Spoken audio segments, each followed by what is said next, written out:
Yesterday, on his first day back in office, President Trump took aim at the globalist institutions like the World Economic Forum, for one. He signed an executive order that underscores his administration's stance against policies that these elites seem to champion. And of course, Trump has long criticized the forum for advancing agendas that, in his view, undermine our national sovereignty and agendas that impose unfair economic burdens on American taxpayers. And as part of this push, Trump signed an executive order withdrawing the U.S. from the Paris Climate Accord, which he and many others have criticized for its weak enforcement mechanisms and disproportionate demands that it has on the U.S., especially when you compare to countries like China. So what does this mean for environmental policies? What does it mean for global leadership and the growing influence of institutions like the World Economic Forum? Well, joining me now to break it all down is Larry Taunton. He's the executive director of the Fixed Point Foundation. Larry, welcome back to Washington Watch, and thank you for joining us from Switzerland. It's a pleasure to be with you. All right. So what are you hearing and what are you learning from the World Economic Forum so far? And specifically, how does it all align with or conflict with the priorities that the Trump administration has? Well, let me begin by saying something about my strategy here. Now, you have a variety of reporters, conservative and otherwise, who are here, and they're here with their news teams, with their camera crews, and they are ambushing, in some cases, some of the people who are speaking at the forum. My approach is completely different. I just pretend to be a WEFer. That's what they call themselves, WEFers. They refer to the meeting itself as the WEF. And I just walk into every building like I own it and sit and listen to what they're saying. And the result of that is they tend to speak to you much more freely and openly. And I would say that this year, this is my third year in a row to attend, that what you're hearing is panic. Because of Trump? Panic because of what specifically? Well, the globalist agenda, yes, because of Trump. The globalist agenda hangs by a thread.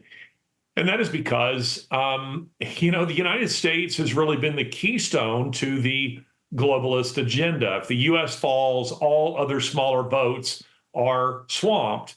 And we, of course, have been trending in that direction. But in November, that all took a massive swing in yet another direction. And of course, in the last 24 hours, Donald Trump has been inaugurated as president of the United States. And so far, he's done the things that he said he was going to do. And that is chiefly not simply take a let's just say a non-globalist position. He has taken a fierce anti-globalist position. And they see that as, as though he's some sort of hayseed and backward and somebody who just really doesn't understand what's good for mankind. But the World Economic Forum really isn't concerned with mankind. They're all about saving the planet and, of course, power.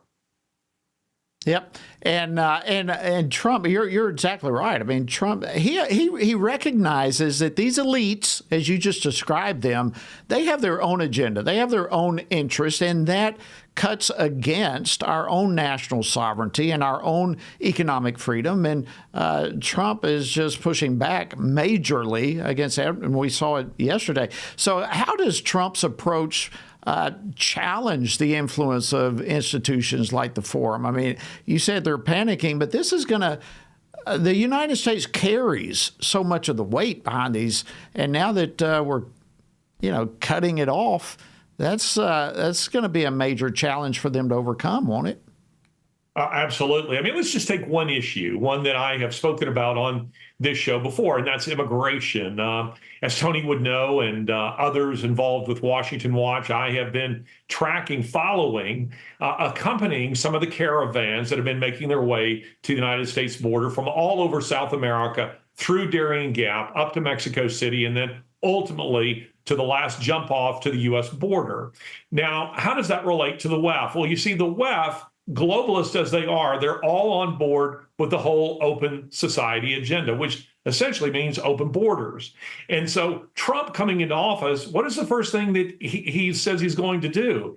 He's going to close the border and he's going to enforce a sensible immigration policy. Well, just an issue like that and that's just one of many.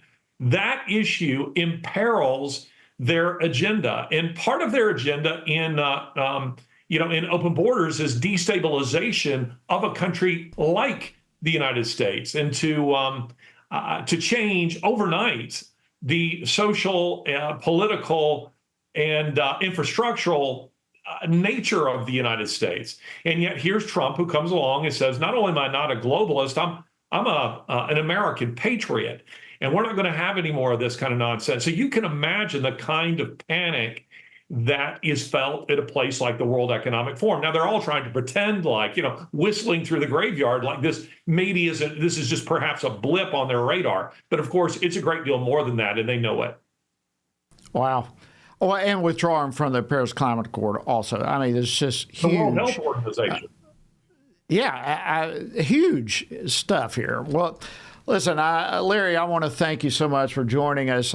We're definitely going to have to bring you back and discuss some of this some more as all of this unfolds. There's so much taking place. But Larry Taunton, Executive Director of Fixed Point Foundation, thank you so much for joining us on Washington Watch. Absolutely. It's always good to see you guys. Thanks for having me. You guys take care and keep up the good work.